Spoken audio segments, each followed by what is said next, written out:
The Burning Secret. Recently, Little Shark has been reading a recipe as he would like to cook for his family. Cooking is considered as frying, boiling, steaming, or stewing, and each and every step needs heat.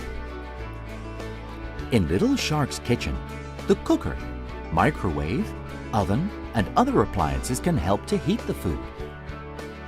In addition to using electrical appliances, of course, people cannot have heat without fire.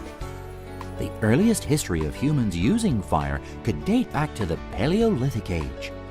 Asians say that it was Xu Ren, one of the 3 emperors, who taught our Chinese ancestors to make fire by drilling wood. Westerners say that the great Prometheus sacrificed himself to steal the fire for the benefit of mankind. Humans can use fire to keep warm, to make food, and to drive the beast away. So, what is fire?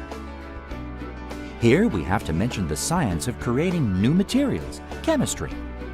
In fact, fire is a chemical phenomenon in which the substance would give off light and heat in the combustion process. So let's think about it. Under what conditions could combustion happen? First of all, it needs combustible objects such as wood, coal, natural gas, etc. Secondly, there must be enough oxygen. Of course, there is also a relatively high temperature. Each combustible object requires a different temperature, which is called their ignition point.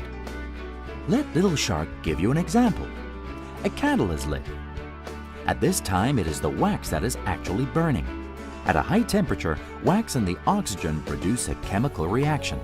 The oxygenium of oxygen and the carbon and hydrogen in the wax would bind together. It produces carbon dioxide and water vapor and also gives off light and heat. That is the fire we see.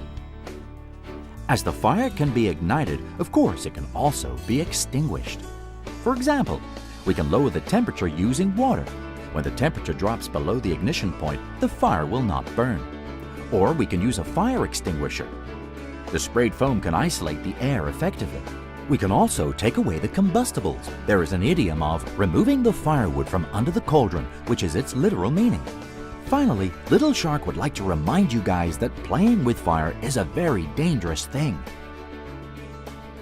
You must ask your parents to help when there is a need to use fire.